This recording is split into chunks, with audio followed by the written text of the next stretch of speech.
Alhamdulillahi ala ihsani wa syukru lahu ala taufiqihi wa amtinani. Asyhadu an la ilaha illallah wahdahu la syarika lahu ta'ziman li sya'nih. Wa asyhadu anna Muhammadan abduhu wa rasuluhu da'ila ridwanih. Allahumma salli alaihi wa ala alihi wa ashabihi wa ikhwanih. Hadirin dan hadirat yang dirahmati Allah Subhanahu wa taala, kita lanjutkan bahasan kita. Pada pertemuan sebelumnya kita membahas tentang akhlak setan dan juga cara-cara setan dalam menggoda manusia dari yang datang disebutkan dalam Al-Qur'anul Karim. Maka pada kesempatan kali ini kita akan bahas akhlak setan dan juga kegiatan-kegiatan setan yang disebutkan dalam hadis-hadis Nabi sallallahu alaihi wasallam.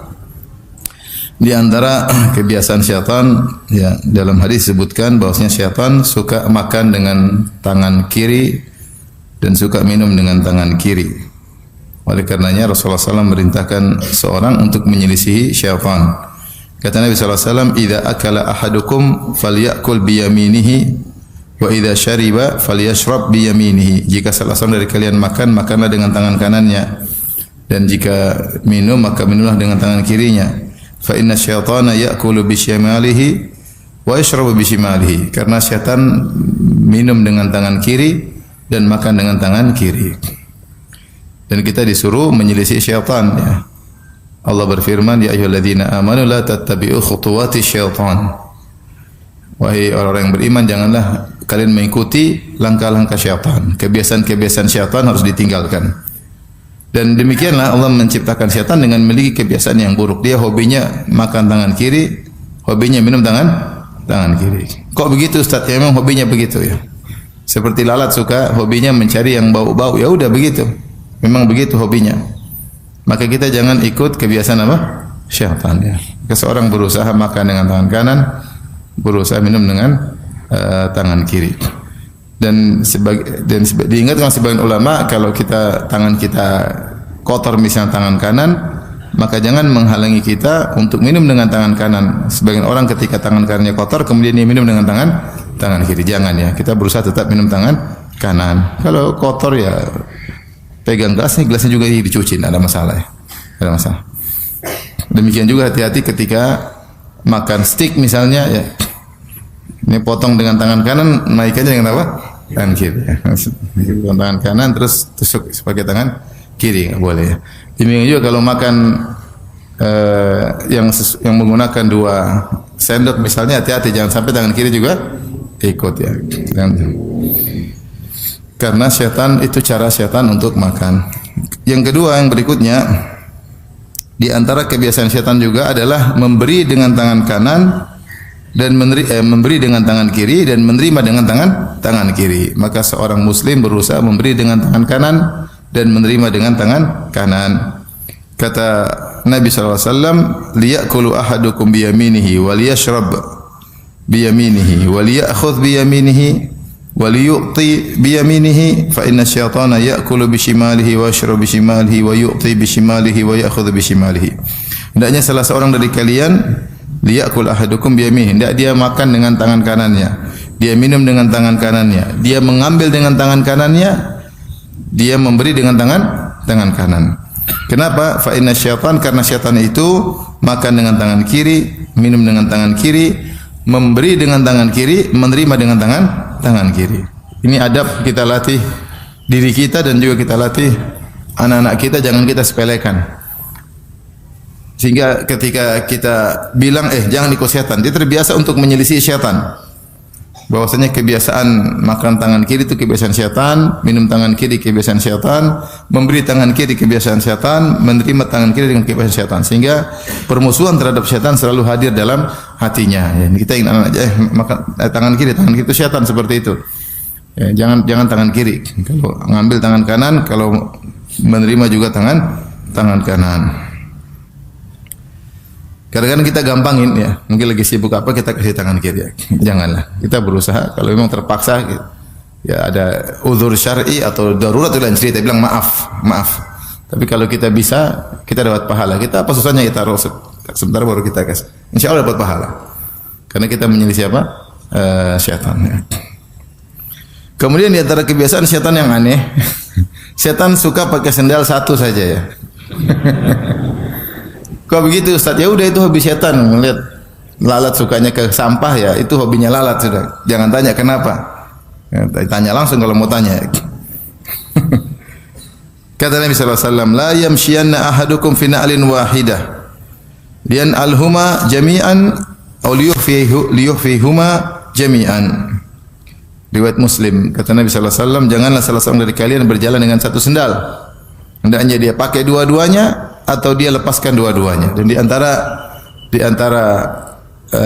sunnah Nabi sallallahu alaihi wasallam, terkadang Nabi sallallahu alaihi wasallam jalan hafian, terkadang Rasulullah sallallahu alaihi wasallam jalan tidak pakai sendal. Untuk menunjukkan ketawaduan, tidak harus selalu necis, tidak harus selalu keren. Bahkan Rasulullah SAW mengatakan al-badadatu minal iman, kesederhanaan, ketidakrapian kadang-kadang bagian daripada iman. Jadi tidak selalu harus keren, harus necis, harus setrikanya licin, tidak harus begitu. Biasa saja. Agar kita tidak terlalu condong pada dunia. Ya. Sebagian masyayikh kadang-kadang rapi, kadang-kadang kesam raut, enggak ada masalah. Ya. Tidak harus necis terus. Tidak harus keren terus ya. Sekali-sekali tidak keren agar kita ini tidak selalu condong pada apa? Dunia ya.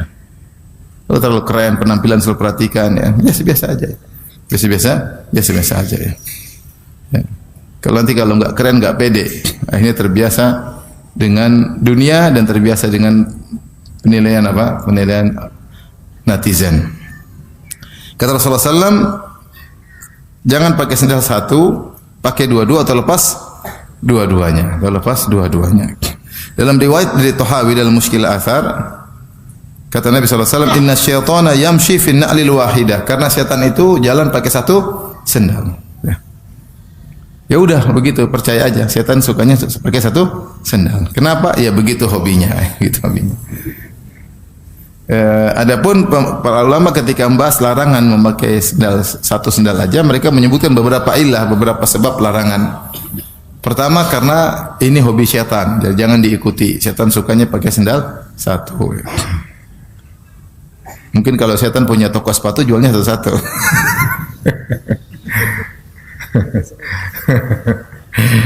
Yang kedua, dia mengatakan kenapa dilarang pakai sendal satu? Karena Islam menyuruh untuk adil ya, jangan kita mendolimi salah satu kaki, ya pakai dua-duanya atau lepas dua-duanya ya, satu juga enggak seimbang. Yang ketiga sebenarnya mengatakan dilarang pakai sendal satu karena menimbulkan syuhrah. Syuhrah itu pusat perhatian dan Islam tidak suka orang cari pusat perhatian, apalagi pusat perhatian dengan perkara-perkara yang buruk, yang tidak beres. Ya. Kita aja pakai pakaian syuhrah dilarang, kata Nabi sallallahu alaihi wasallam, "Man labisa libasa syuhrah fid dunya adahullahu albasahullahu libasal madhammah yaumal qiyamah." Siapa yang memakai pakaian yang menimbulkan kesohoran, ketenaran di dunia, Allah akan buat dia memakai pakaian kehinaan pada hari kiamat kelak. Pakaian syuhrah itu pakaian yang orang semua lihat, perhatian. Bisa tampil beda, bisa terlalu bagus, bisa terlalu jelek. Ya. Kalau ibu-ibu mungkin pakai pakaian terlalu indah ya, mungkin lagi pakai baju jilbabnya ada kupu-kupunya. Jadi kalau jalan terbang, nah, ini semua orang lihat, ada kupu-kupu berjalan, ada kupu-kupu kurus, ada kupu-kupu gemuk katanya. Jadi semua orang lihat semua, ini jangan. Itu adalah pakaian syuhrah, pakaian yang semua orang ngelirik. Sama seorang muslim lelaki juga demikian, pakai pakaian yang tampil beda. Semua orang tidak seperti dia pakai. Jadi bisa tampil beda juga syuhrah. Bisa juga karena terlalu indah, baju terlalu mahal, terlalu banyak keindah, semua orang lirik, atau terlalu jelek, bolong-bolong masih dipakai ya. Ini semua tidak boleh. Semua tidak boleh ya. Dan secara umum tampil beda tidak disukai dalam syariat ya. Apalagi tampil beda karena aneh-aneh ya. Jalan mundur misalnya. Ada. Tujuannya apa? Pecahkan rekor dunia, jalan mundur. Naik sepeda mundur ada juga, saya baru lihat. Masya Allah, naik sepeda mundur. Tapi saya belum lihat ada naik motor mundur. Kalau ada lebih keren lagi tuh kalau mau cari perhatian ya. Naik motor apa? Mundur. Enggak usah lah ya. Semua yang bisa menimbulkan pusat perhatian kita jauhi. Rasulullah mengatakan apa? Innallaha yuhibbul abdal taqiyal khafiyya al-ghani. Innallaha yuhibbul abda taqiyal ghaniyal khafi. Allah suka dengan hamba yang bertakwa, yang khafi, tidak suka tampil.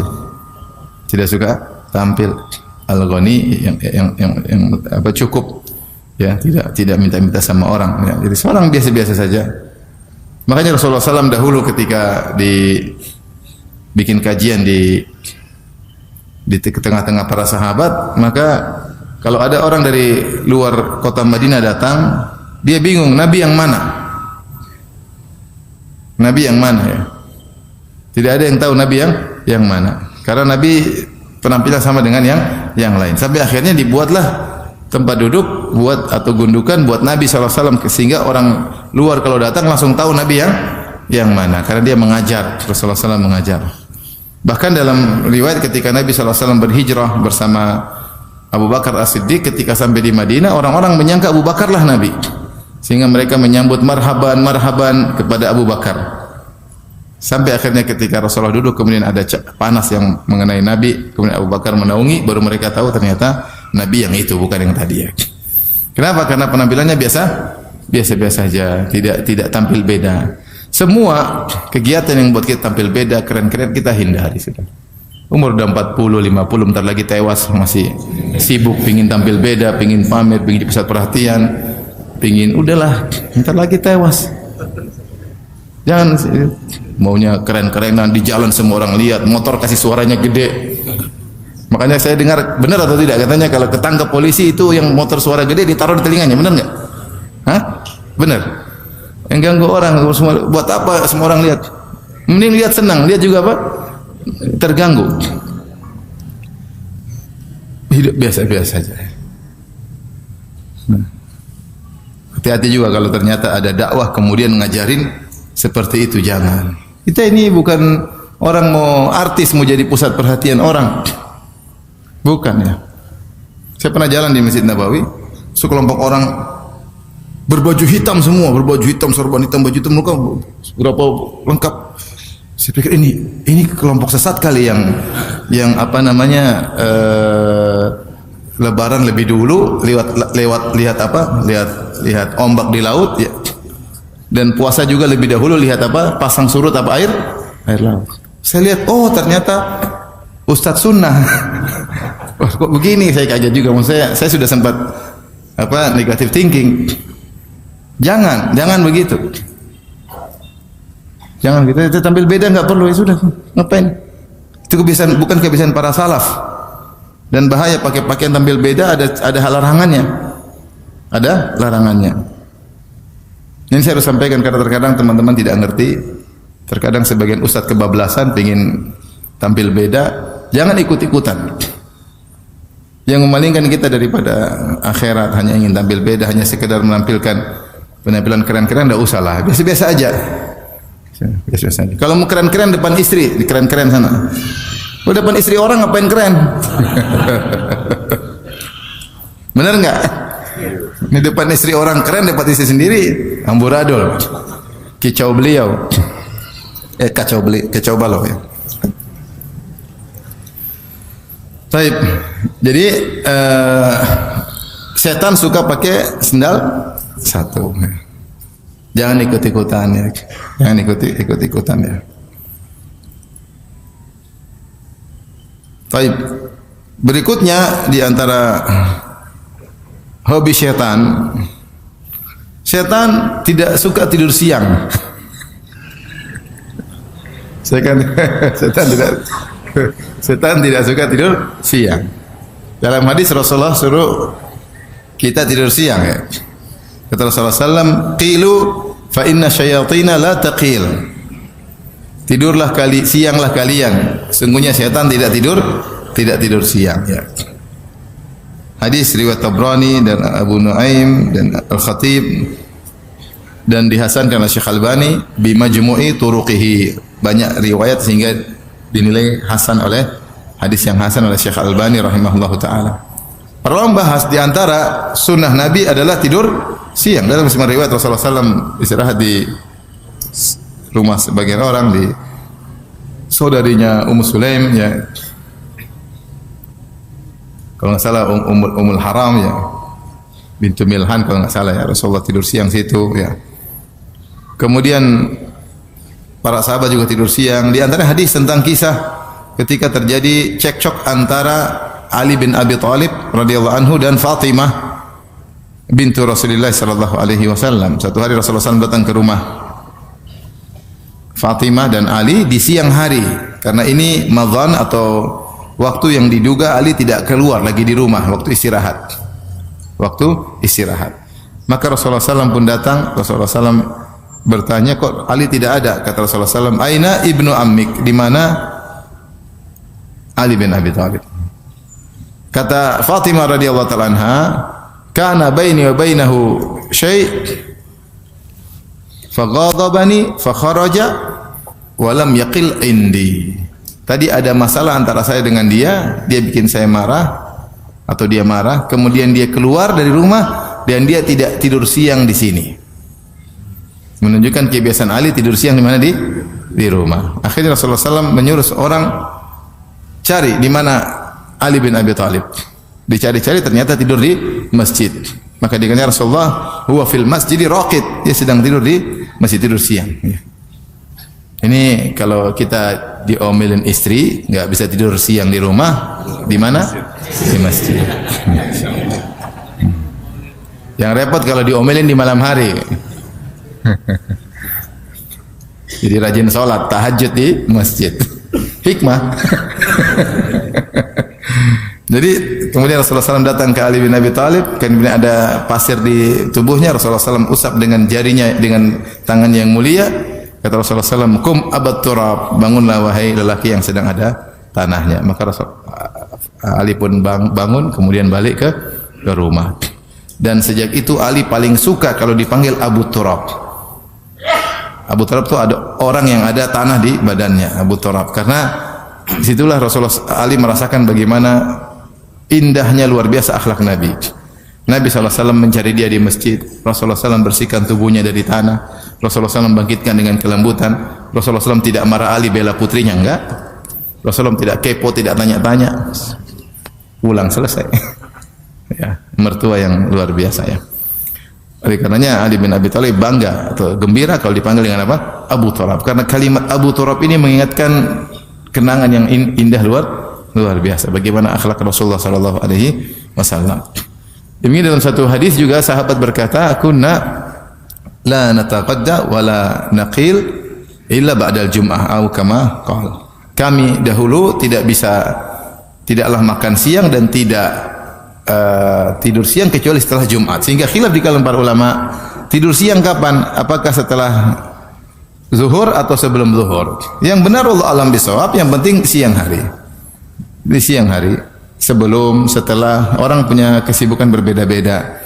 Jadi ini secara kesehatan luar biasa, punya efek yang luar biasa. Dengan tidur sebentar, 20 menit, setengah jam, maksimal 1 jam, nggak sampai 1 jam, punya kekuatan yang luar biasa. Jadi bisa optimal bekerja. Ya. Tapi kalau diteruskan mesin jalan terus, ya, lemes ya. Kalau istirahat sebentar, kemudian kerja lagi, maka kuat. Ya. Nah, setan pingin kita lemes. Jangan tidur, jangan tidur. Ini oleh karenanya, bahkan kalau kita lihat dari cerita-cerita tentang orang-orang tokoh-tokoh besar, mereka tidur ya. Sebut atau besar orang kafir, mereka tidur siang ya. Mereka tidur siang sehingga mereka bisa lebih efektif setelah bangun, lebih giat karena mesin sudah istirahat sebentar. Nah, dalam Islam tidur siang juga sunnah. Tidurnya juga sunnah ya. Maka sempatkan tidur siang. Kita tidak tidur siang juga lama-lama. Sampai 2 jam, 3 jam. Kalau 2 jam, 3 jam tidur siang, malam pasti begadang. Tapi kalau tidur cuma setengah jam, 40 menit, setengah jam, malam udah ngantuk lagi dan bisa bangun lagi sholat malam. Ya, berusaha kita jalankan sunnah. Syaitan tidak tidur siang karena syaitan tidak mau off dalam menggoda manusia. Kalau tidur siang istirahat dong, enggak. Terus menggoda manusia. Terus menggoda manusia. Siang malam enggak godain manusia. Itulah kerjaan syaitan. Maka seorang berusaha untuk tidur siang. Baik.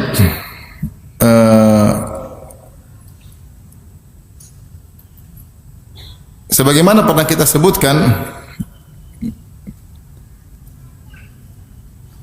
bahwa setan berusaha untuk ikut serta dalam segala kegiatan manusia. Bagaimana cara menggoda manusia dalam segala kegiatannya ya.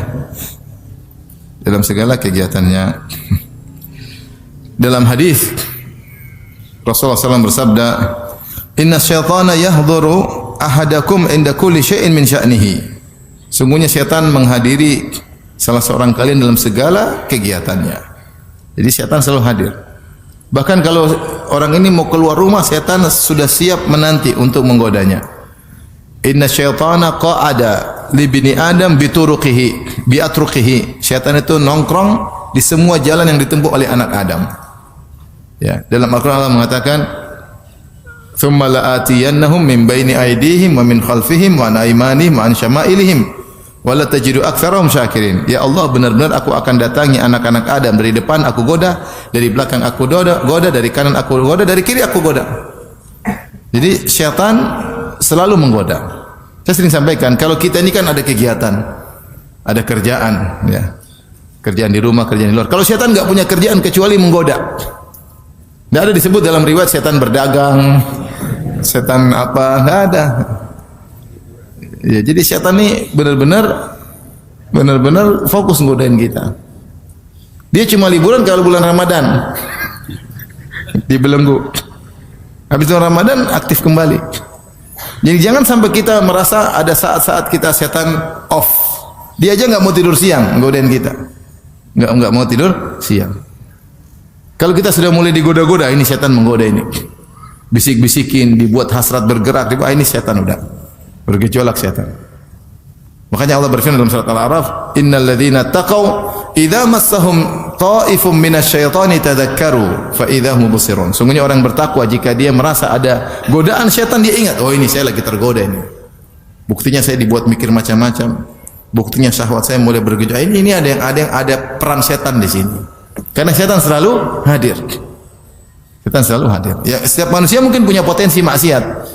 Karena kemaksiatan bisa dari luar, bisa dari dalam, faktor internal, faktor eksternal, ya. Tetapi dia bisa merasakan ini tidak biasa ini. Berarti ada setan yang menggoda. Maka segera dia ingat Allah Subhanahu wa taala. Maka setan ikut serta dalam segala kegiatan manusia. Tapi di antaranya saya bacakan di sini kata Nabi sallallahu alaihi wasallam, "Inna syaitana yahdhuru ahadakum inda kulli syai'in min sya'ni hatta yahdhurahu inda ta'amihi." Syaitan menghadiri kegiatan manusia, seluruh kegiatannya sampai ketika makan. Fa idza saqatat min ahadikum luqmatu falyumit makana biha min adha, thumma liyakulha wa la yadu ahli syaitan. Kalau ada makanan jatuh dan masih mungkin dibersihkan, maka bersihkan. Kemudian makan.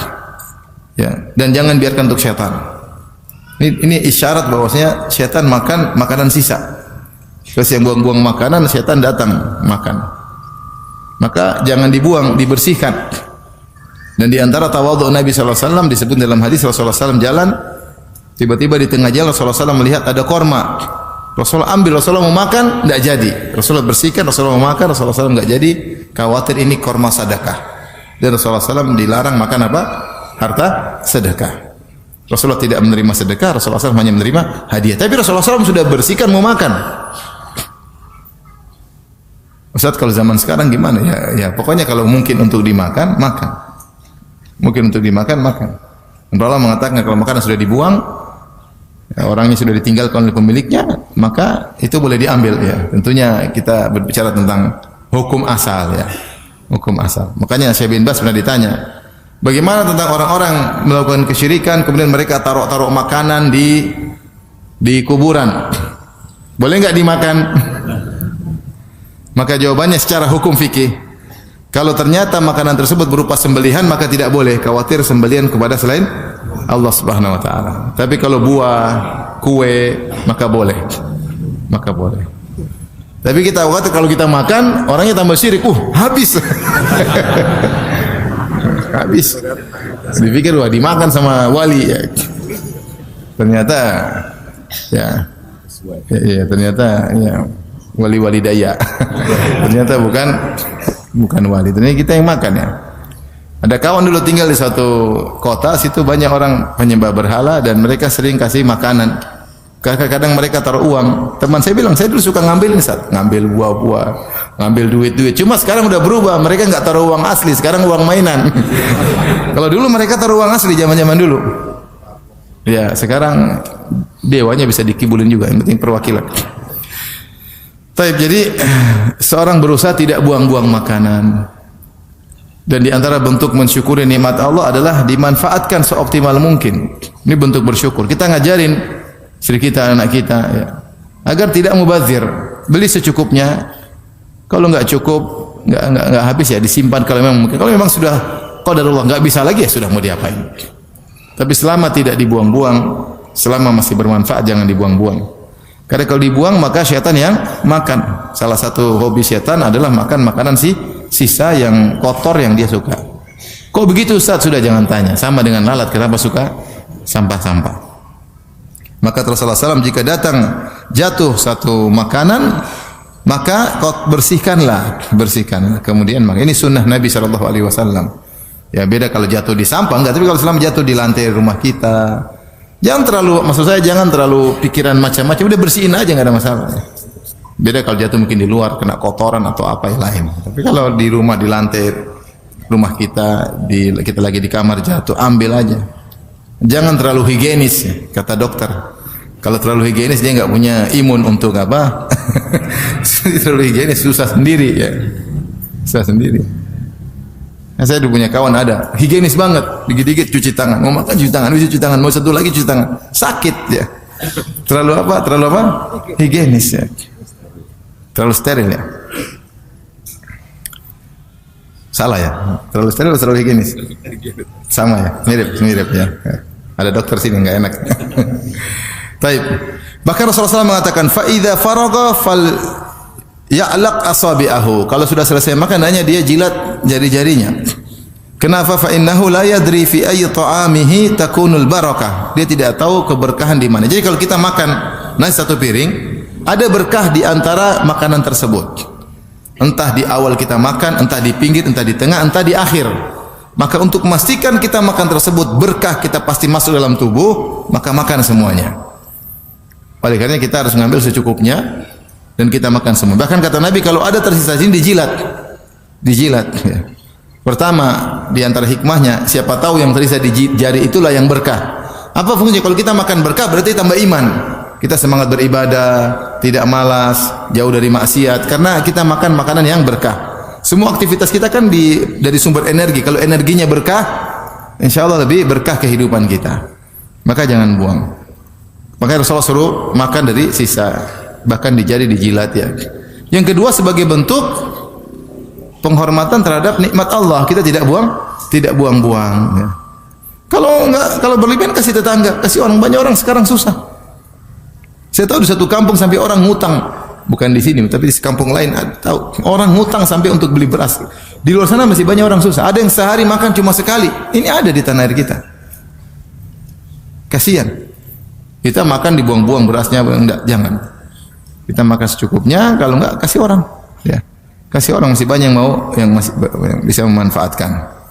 Jadi ini dalil bahwasanya kalau makanan terbuang sisa-sisa dia akan dimakan oleh syaitan ya. Yang ajarin sama jangan sisa, nanti dimakan setan, habisin. Kalau enggak makannya lain kali. Enggak bisa, mami sudah kenyang sekali, udah mami yang makan kalau gitu. Kalau enggak lain kali kamu jangan ambil apa? Banyak-banyak, secukupnya. Kita ajarin. Sehingga selalu anak-anak itu tahu tentang permusuhan dengan syaitan. Kemudian juga dalam hadis syaitan ingin ikut tidur di rumah orang, makan di rumah orang. Ya.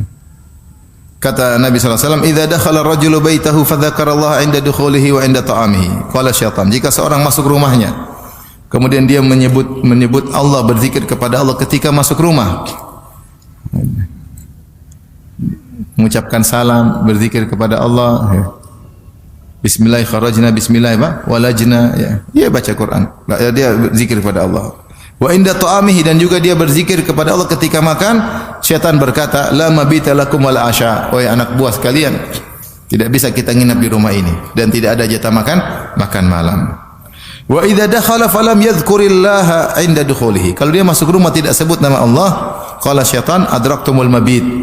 Ini orang masuk rumah tidak zikir, ini kesempatan kita bisa tidur nginap di rumah ini. Wa idza lam yadhkurillaha 'inda ta'amihi qala adraktumul mabitu wal asya'u. Adraktumul mabita wal asya'a.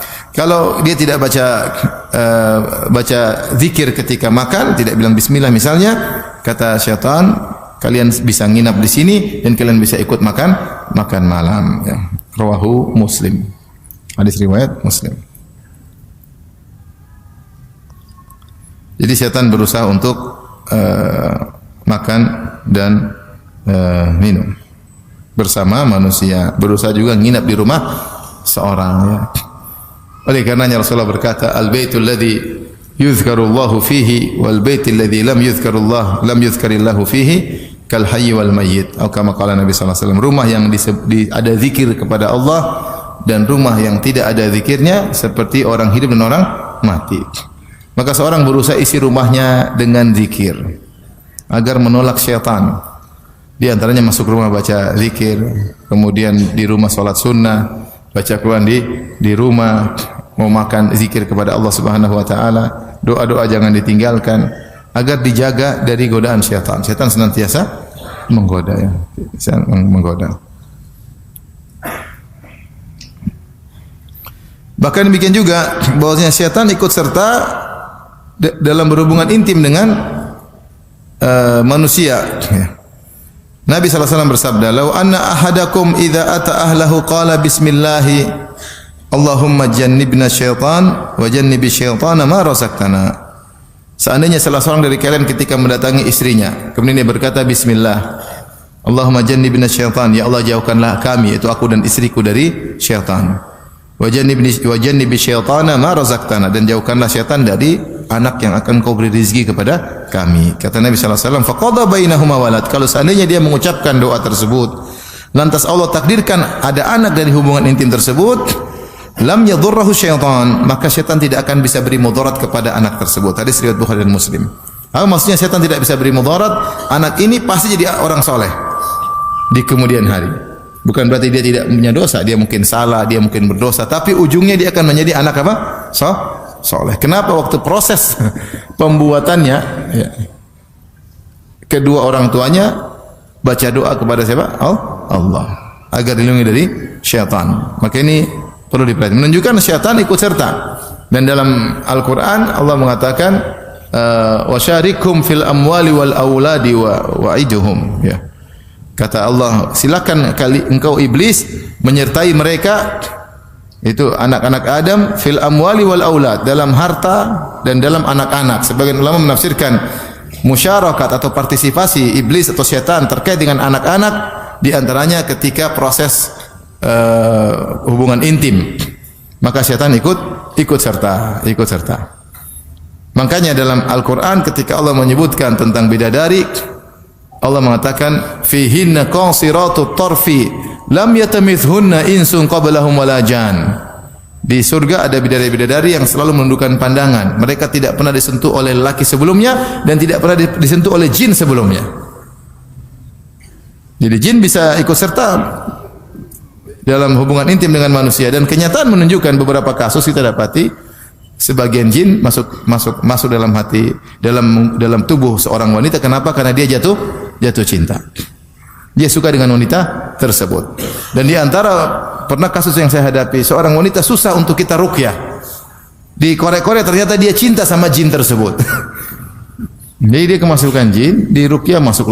Kenapa? Ternyata dia cinta sama jin tersebut. Jin tersebut ternyata ketika datang dalam bentuk seorang yang tampan, seorang yang keren, ya. Ya, sementara mungkin cewek ini pas-pasan. Tapi dalam gambaran jin cantik, ya, jin matanya beda-beda. Tapi intinya jalinan cinta manusia dan jin terjadi.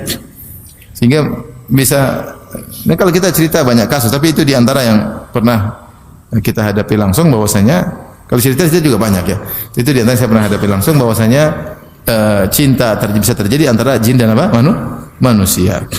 Maka kalau seorang lupa untuk baca doa, bisa jadi syaitan ikut serta berhubungan intim dengan istrinya. Maka dua-duanya berusaha baca, suami dan istri baca. Apa doanya? Bismillah. Allahumma jannibna syaitan wa jannibi syaitana ma razaqtana. Jangan lupa ya.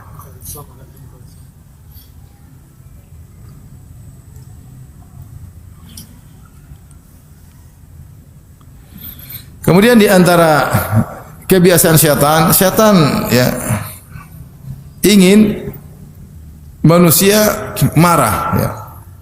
Syaitan menggambarkan, membisikkan kepada manusia sehingga akhirnya dia emosi ya. Karena syaitan suka manusia emosi. Kalau manusia sudah emosi, dia akan melakukan hal-hal yang buruk yang tidak bisa dia kontrol. Dalam satu hadis Rasulullah SAW bersabda ya, atau dalam riwayat disebutkan istabba rajulani inda Nabi sallallahu alaihi wasallam faqadiba ahaduhuma fashtadda ghadabuhu hatta intafakha wajhu wa taghayyar. Dua orang saling caci memaki di sisi Nabi sallallahu alaihi wasallam, maka salah satunya marah sampai marahnya parah, sampai wajahnya kemudian berubah ya, saking marah emosi. Maka Rasulullah SAW berkata, inni la a'lamu kalimatan law qalaha la dhahaba anhu alladhi yajid. Sungguhnya saya tahu suatu zikir atau kalimat yang seandainya dia diucapkan olehnya maka akan hilang kemarahannya. Lau qala a'udzu billahi minasyaitonir rajim. Dia berkata a'udzu billahi minasyaitonir rajim. Menunjukkan bahwasanya kemarahan itu dari apa? Dari syaitan. Dari syaitan. Akhirnya ada satu orang yang menyampaikan kepada orang yang sedang marah tadi. Dia berkata ta'awudz billahi minasyaiton. Wahai fulan, kau sedang marah, mintalah perlindungan dari syaitan. Dia tambah marah lagi. Ya. Atarabi ba'san abanyudun ana idhab. Emang saya kenapa? Emang saya sakit? Emang saya gila? Sana pergi. Ternyata dia tidak mau berdoa untuk berlindung dari syaitan. Syaitan masih menguasainya. Jadi kalau kita marah, yakinlah syaitan sedang membisik-bisikan, mengompor-ngompori kita, memprovokasi kita, maka kita jangan dikuasai oleh syaitan. Ya. Jangan emosi, sabar. Kalaupun kita ngambil keputusan, jangan emosi. Dipikirkan dengan tenang, bukan atas dasar emosi. Karena kalau sudah emosi, banyak akan menimbulkan penyesalan. Makanya Rasulullah mengatakan, la taqdab, jangan marah. Sahabat yang dinasihati begitu, dia mengatakan,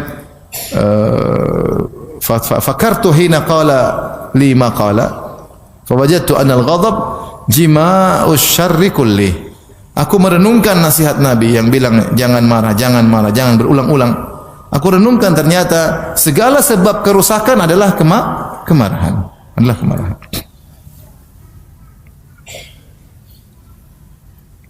Baik, di antara godaan syaitan ya, kegiatan syaitan suka bikin manusia sedih. Satu bikin suka manusia marah. Di antara suka bikin manusia sedih. Seperti dalam Al-Quran Allah sudah sebutkan, innaman najwa minasyaitani liyahzuna alladziina aamanu. Sungguhnya bisik-bisik dari syaitan untuk membuat orang-orang beriman sedih. Datang seorang Arab Badui kepada Nabi sallallahu alaihi wasallam. Dia berkata, "Ya Rasulullah, ra'aitu fil manami ka'anna ra'si dhurib fatadahraj."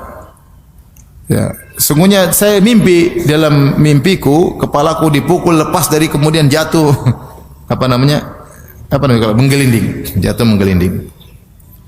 Maka Rasulullah SAW berkata kepada Arab Badui tersebut, la tuhadditsun nas bitalau bi syaitani bika fi manamika. Jangan kau ceritakan kepada orang tentang permainan syaitan terhadapmu dalam mimpimu ya. Jadi syaitan kalau tidak bisa goda orang ketika dia dalam kondisi sadar, digoda dalam kondisi sedang tidur dengan berbagai macam godaan. Dibuat sedih. Sebagian orang dibuat ingat dengan maksiat-maksiat masa lalu. Tidur dibuat mimpi dengan CLBK-nya. Lagi ngomel-ngomel sama pasangannya, tidur tahu-tahu mimpi indah, ketemu dengan pacar lama. Siapa yang kasih mimpi? Syaitan. Dibuat sedih, dibuat takut, dibuat khawatir. Syaitan punya peran. Syaitan bisa masuk dalam alam mimpi, kemudian memberi rasa takut kepada manusia, dibuat sedih. Maka Rasulullah mengatakan, jangan kau ceritakan kepada manusia tentang apa godaan syaitan bermain-main, memainkan engkau, mempermainkan engkau. Jangan kau ceritakan kepada manusia di mana syaitan bermainkan engkau dalam mimpimu. Jabir radhiyallahu anhu berkata, sami'tu Nabi sallallahu alaihi wasallam, ya, aku mendengar Rasulullah sallallahu bersabda, la yuhadditsanna ahadukum bitala'ubi syaitan bihi fi manamihi. Janganlah sesekali seorang dari kalian bercerita kepada orang-orang tentang bagaimana dia dipermainkan oleh syaitan dalam mimpinya. Di antara godaan syaitan adalah membuat orang suudzon, ya.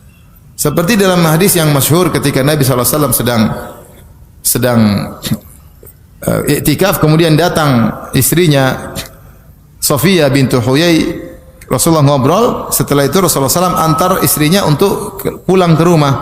Maka Rasulullah SAW antar, ketika Rasulullah sedang jalan, Rasulullah SAW dengan istrinya, tiba-tiba ada dua orang Ansori jalan cepat. Biasanya jalannya, Rasulullah jalan biasa, Rasulullah juga jalan cepat, ternyata ini jalan lebih cepat, melewati Nabi dan Sofia. Maka Rasulullah berkata, ala rislikuma, tunggu dulu, kenapa cepat-cepat?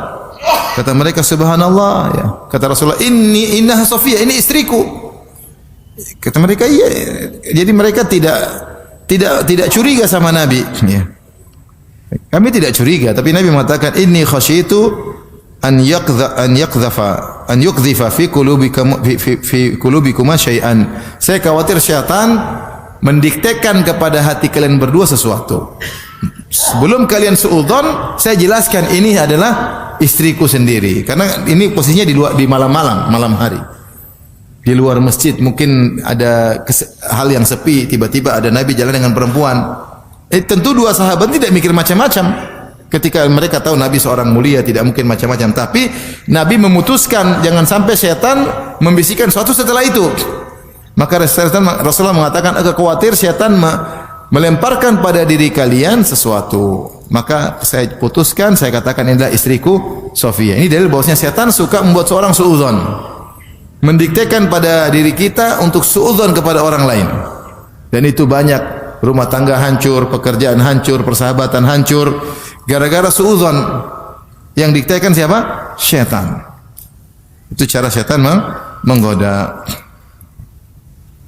Maka hati-hati, seorang hukum asalnya dia tidak boleh suudzon. Hukum asal kita harus husnudzon kepada saudara kita sampai ada dalil indikator yang kuat yang mengeluarkan dari hukum asal sehingga membuat kita suudzon. Kalau kita tidak bisa hilang suudzon tersebut, tabayun, tanya. Kalau kita tidak bisa hilang suudzon tersebut, tabayun agar jelas memang dia begitu atau tidak. Tapi di antara syaitan menggoda adalah ketika seorang lelaki berkhalwat dengan wanita. Kata Rasulullah SAW, la yakhluwanna rajulu bimra'atin illa kana syaitanu thalithahuma. Tidaklah seorang laki berduaan dengan seorang wanita kecuali syaitan hadir. Kecuali syaitan hadir. Apa tujuan syaitan hadir? Untuk membuat syahwatnya bergejolak, untuk menggambarkan hal-hal yang indah dalam maksiat. Sebagaimana syaitan telah bersumpah, la uzayyinanna lahum fil ardi, sungguh aku benar-benar akan menghiasi maksiat bagi mereka di atas muka bumi. Maka seorang menghindar, jangan sampai berdua-duaan dengan wanita yang bukan mahram. Sampai para ulama bahas, kalau ada kita masuk ke musholla, ada laki-laki jadi imam, kemudian kita seperempuan jadi makmum, kalau ini bukan mahram, jangan ini termasuk khalwat. Imamnya laki, perempuannya satu. Habis assalamualaikum, kaf halu ukhti, ya.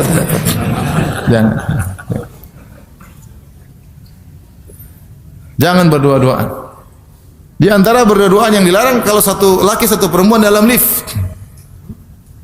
Laki perempuan tidak ada orang. Karena apa itu khalwat? Khalwat itu berdua-duaan dan tertutup dari pandangan manusia. Itu namanya khalwat. Adapun misalnya saya di sini terus ada perempuan datang, saya berdua di sini, tapi dilihat oleh banyak orang, ini bukan khalwat.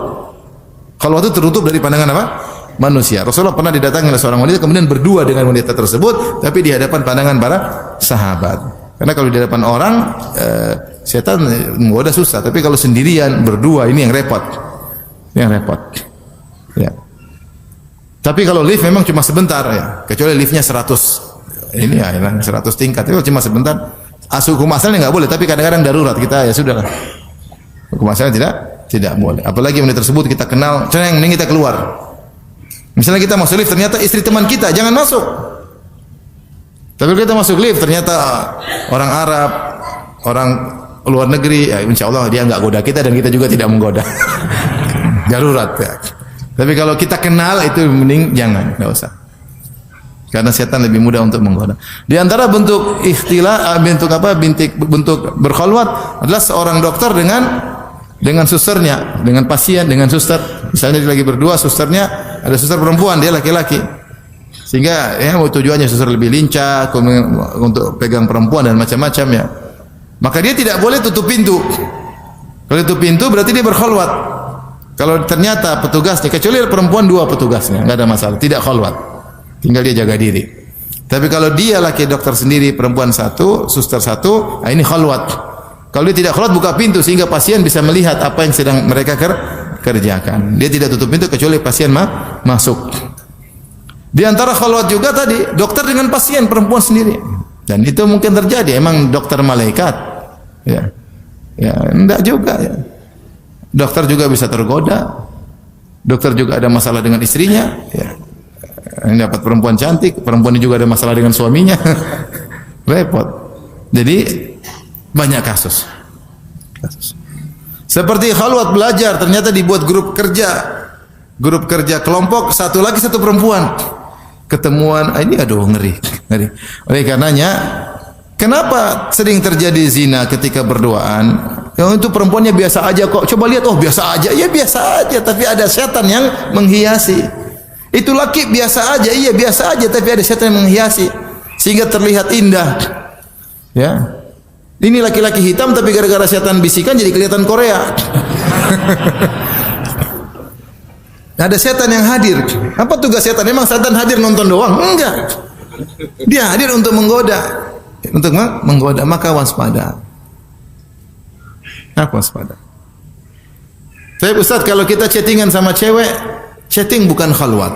Teleponan sama cewek bukan khalwat. Tetapi kalau menimbulkan maksiat, hati-hati. Ya. Mungkin sehingga adab telepon ada, adab chattingan apa? Ada. Ya. Orang tanya, Ustaz, kefal Ustaz, khair. Ustaz saya ada pertanyaan, silakan. Silakan tanya. Oh, ini wajar. Tapi kalau teleponnya, Ustaz, masih kenal saya Ustaz? Emang siapa? Itu Ustaz yang kemarin baju ungu. Wih, oh itu. Nah, udah selesai. Ini bukan khalwat, ya, tapi maksiat. Akhirnya telepon setengah jam betah. Sama istri sendiri tidak betah. Abi lagi sibuk, Yes. Sama yang baju ungu setengah jam, 1 jam. Ini terjadi. Saya dilaporin oleh sebagian orang. Ustaz telepon sama istri orang sampai 40 menit. Ngapain coba? Syahwat itu. Sang akhwat terpesona dengan ustadznya, ustadznya juga senang dengan, oh ini ternyata pintar akhwatnya ngobrol nyambung. Kalau wah sudah, itu maksiat. Ini hidup sebentar ya, ikhwan, hati-hati. Kenapa bisa indah? Karena ada setan yang hadir. Kalau WA juga yang sederhana, Ustaz apa hukumnya ini? Ya sudah. Makasih Ustaz, kik, kwek. Repot ya. Kisi call. Repot. Meskipun itu bukan khalwat, tapi itu bisa menimbulkan maksiat.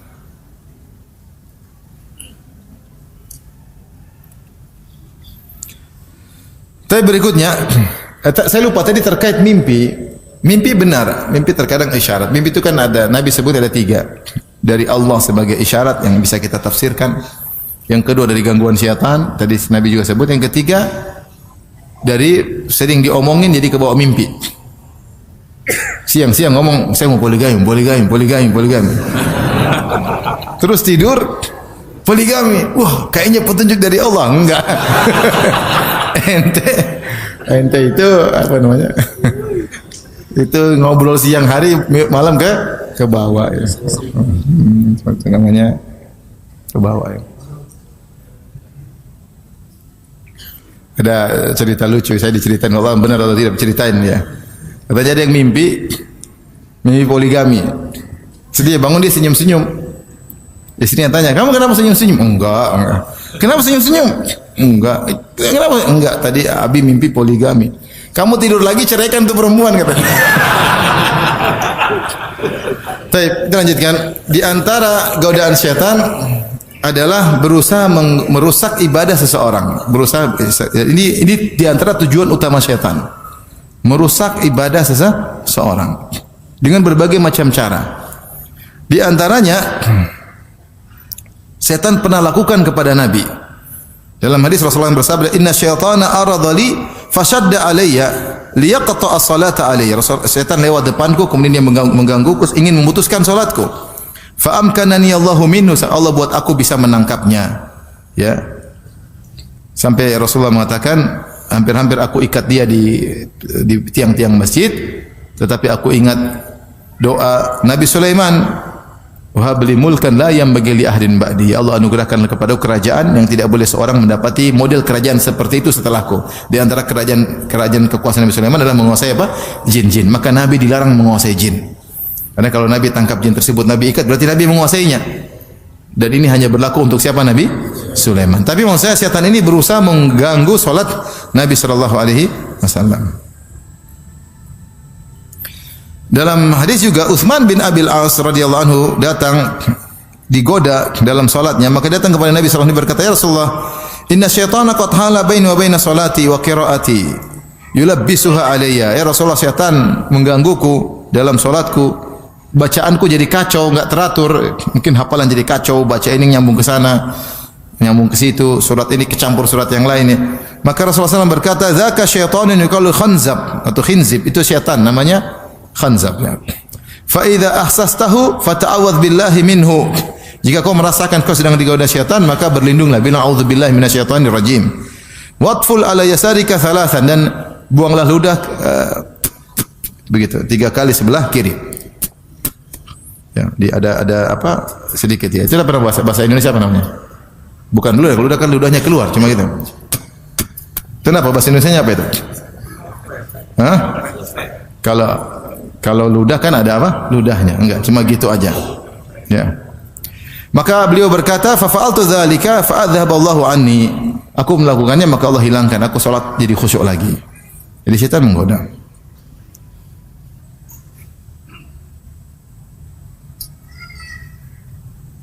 Dalam hadis juga Rasulullah bersabda, "Inna syaitana ya'ti ahadakum wa huwa fi salatihi." Syaitan datang kepada seorang sementara dia sedang salat. Fa ya'khudhu sya'ratan min duburihi fayamuddaha fayara annahu qad ahdatha. Maka syaitan datang, syaitan ambil rambut sekitar duburnya, syaitan tarik-tarik rambutnya sehingga dia merasa bahwasanya dia sudah buang angin. Kata Nabi, "Fala yansarif hatta yasma' sautan aw yajid riha." Jangan dia berpaling, jangan dia batalkan salatnya sampai dia mendengar suara atau dia mencium aroma. Ternyata kita merasa buang angin, ternyata godaan apa? Syaitan. Kecuali kalau ada suara, berarti bukan syaitan, memang serius.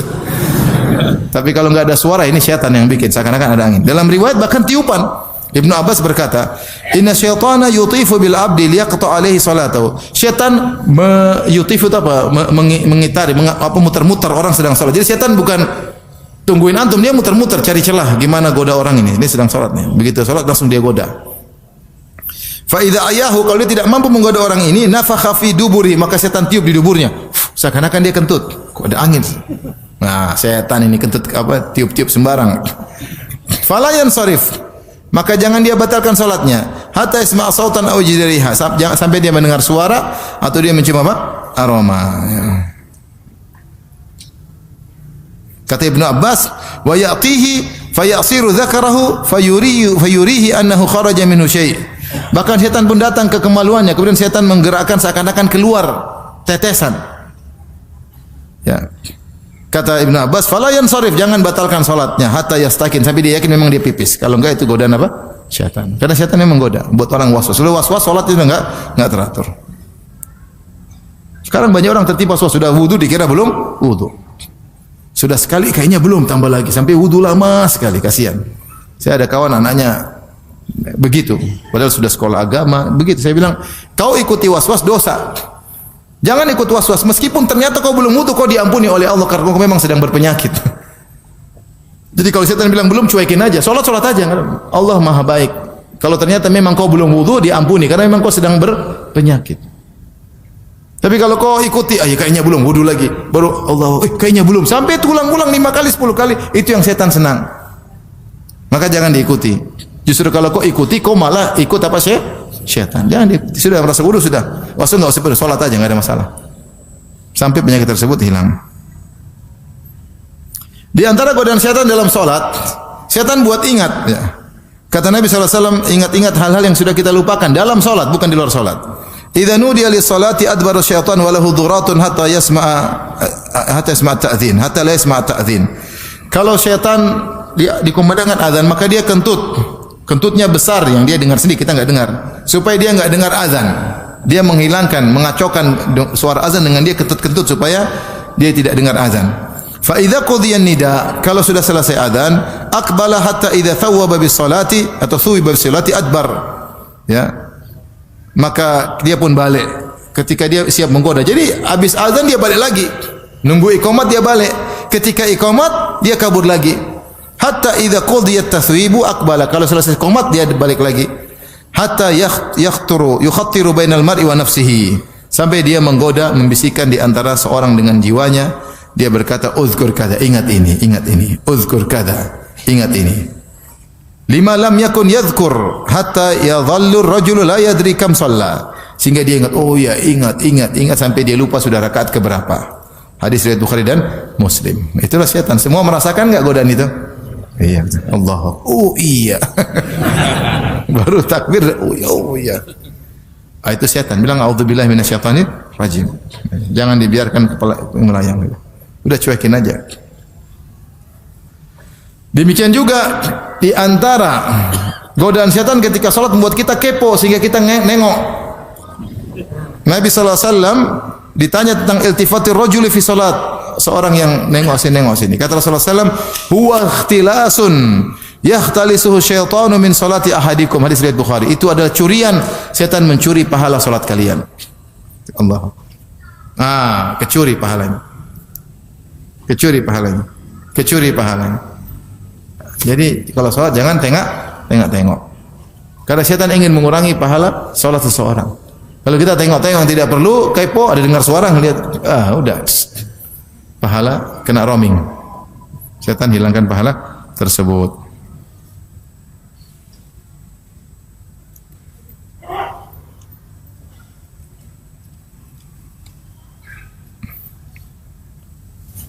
Di antaranya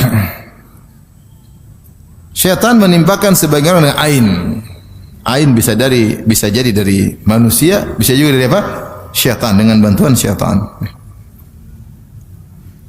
Nabi SAW melihat di rumah Ummu Salamah jariyah fi wajhiha safa, yaitu seorang wanita wajahnya ada masalah, mungkin ada penyakit. Kata Rasulullah, istarqu laha fa inna biha nadhra. Hadis riwayat Bukhari.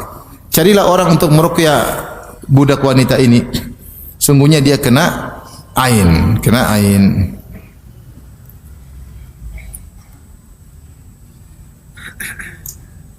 Ada yang menafsirkan ain min nadharil jin.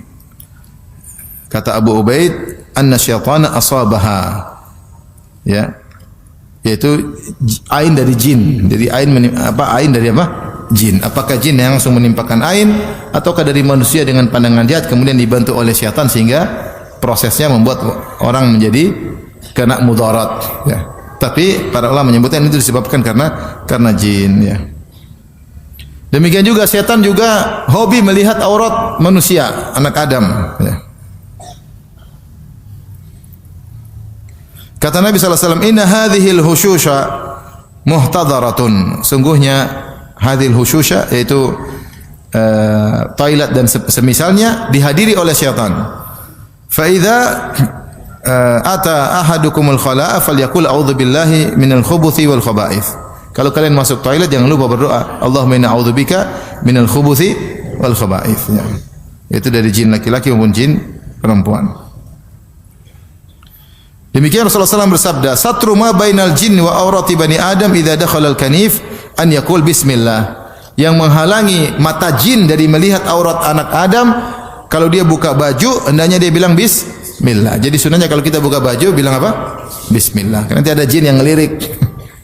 Makanya jangan sampai dilirik oleh jin. Karena kalau dia lirik dia bisa mengganggu atau menggoda dan yang lainnya.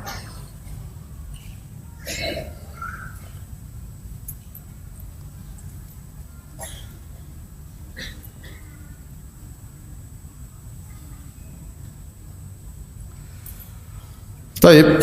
Yang terakhir mungkin saya ingatkan bahwasanya di antara propaganda setan yang terbesar adalah memisahkan seorang suami dari apa? Istrinya. Dalam hadis Rasulullah bersabda, "Inna iblis wada'a arsyahu 'alal ma'." thumma ba'atha sarayahu. Sungguhnya iblis meletakkan singgasananya di atas air, entah di mana. Air di mana, di lautan mana, di samudera mana. Pokoknya dia punya singgasana. Thumma ba'atha sarayahu. Kemudian dia utus anak buahnya. Fa adnahum minhum manzila a'dhamuhum fitnah. Maka anak buahnya yang paling dekat dengan dia, yang pangkatnya paling jenderal adalah yang paling besar fitnahnya. Setelah mereka menggoda, mereka lapor. Fayaji ahaduhum, maka salah seorang, bukan salah satu setan datang lapor. Ya iblis, saya sudah begini. Kata iblis, ma fa'alta syai'an, kau belum melakukan apa-apa. Ya. Satu lagi lapor, belum, kata iblis, belum. Sampai ada satu datang mengatakan, la azalu birrajul hatta farraqtu bainahu wa baina imra'atihi. Saya senantiasa menggoda laki tersebut sampai saya pisahkan antara dia dengan apa? Istrinya, digoda. Kata iblis, nikma anta, ente setan top, kata iblis. Faqarrabahu, maka setan mulai sini, duduk samping saya. Diagungkan oleh setan karena berhasil memisahkan seorang laki dari istrinya. Entah yang digoda laki, entah digoda wanita. Ini harus jadi pelajaran bagi kita ya. Setan menggoda. Makanya di antara tujuan dukun sihir adalah memisahkan suami dan istri. Yufarriquna bihi bainal mar'i wa zawjihi. Dalam Al-Qur'an dalam surat Al-Baqarah kata Allah Subhanahu wa taala, dengan sihir tersebut mereka memisahkan antara suami dengan apa? Istrinya. Jadi di antara tugas utama setan memisahkan suami dan istri. Kita hidup di zaman yang banyak godaan-godaan yang membuat buyar rumah tangga. Dengan sihir, dengan selain sihir, dengan tontonan, dengan pergaulan, dengan chattingan, ya, kemarahan, ketidakpuasan, banyak hal. Maka seorang berusaha mempertahankan rumah tangganya semaksimal mungkin, kecuali memang kondisi tidak memungkinkan, karena itu salah satu tujuan iblis, tujuan syaitan. Kalau memang kondisi tidak mungkin, tidak mengapa seorang berpisah dari keluarganya. Tapi kalau masih memungkinkan dipertahankan, maka berusaha mempertahankan. Ya. Cross check yang salah dia atau pasangannya. Kalau dia salah, dia perbaiki diri. Kalau pasangannya yang salah, dia nasihati. Karena kalau dia berpisah, maka telah menguntungkan dan menyenangkan apa? Syaitan. Demikian juga ikhwan dan akhwat, jangan jadi anak buah syaitan memprovokasi untuk cerai. Jangan. Ikhwan jangan udah ceraiin aja istrimu, ceraiin aja, masih banyak bunga-bunga di Bekasi, masih banyak bertebaran. Oh, udah tua aja, ceraiin aja udah. Akhirnya diceraikan. Nah, ini luar biasa. Ini takhbib. Memisahkan suami dengan apa? Istri. Hati-hati. Laki-laki tidak boleh gitu. Atau laki-laki suka sama istrinya, goda ya. Suami memang begitu. Dia goda-godanya, curhat sama dia, akhirnya pisah dari suaminya. Apa namanya kalau perebut istri orang? Kalau pelakor kan perebut apa? Laki orang. Kalau perebut istri orang apa namanya? Binor. Hah? Pebinor. Oh, perebut bini orang. Oh, baru nih. Jangan jadi pebinor ya. Perebut bini orang. Nah, itu terjadi. Syaitan menghias. Lirikan mata menimbulkan teka-teki. Oh, subhanallah. Itu terjadi. Lihat istri orang juga ngelihat kita. Pertama, astagfirullah. Kedua, kau tengok lagi. Ketiga, ada aliran cinta. Udah selesai. Mulai setan menghiasi. Ya, kita selamatin dia. Suaminya zalim sama dia. Wah, mulai nyelamatin. Padahal pebinor. Ini terjadi. Demikian juga ibu-ibu. Jangan jadi anak buah setan memprovokasi seorang wanita untuk cerai dari apa? Suaminya. Ada misalnya seorang laki kemudian poligami. Kemudian ibu datang kepada istri pertama, kepada istri kedua, kamu kok mau dipoligami? Kalau kamu mau, emang kamu enggak laku? Udah diprovokasi. Akhirnya dia merasa rendah ketika jadi istri kedua. Akhirnya cerai. Kamu harus nuntut, kamu harus gini, diajarin supaya kurang ajar sama suaminya. Kamu dikasih gini mau, itu istri pertamamu dapat begitu. Kamu cuma sepeda, dia Harley Davidson minta. Akhirnya rusak. Diajarin kurang ajar sama ibu-ibu. Dosa. Ini anak buah apa? Syaitan. Atau sebaliknya datang kepada istri yang pertama. Emang kenapa? Kamu kurang apa? Nggak bisa melayani, nggak bisa apa aja macam. Akhirnya dia merasa rendah, merasa hina, tidak kuat, merasa seakan-akan apa, akhirnya minta cerai. Sebabnya sebenarnya bukan dari dia, mungkin sabar, sebabnya gara-gara ibu-ibu. Maka hati-hati, ini semua setan ya. Kita jangan ikut mendukung propaganda setan, program setan, dan kita jangan menjadi anak buah apa? Setan ya. Kalau ada yang terjadi kita doakan semoga lebih baik, semoga akur ya. Jangan merusak rumah tangga orang lain. Wallahu ta'ala alam bisawab. Ini saja yang saya sampaikan. Demikian saja, wabillahi taufiq. Assalamualaikum warahmatullahi wabarakatuh.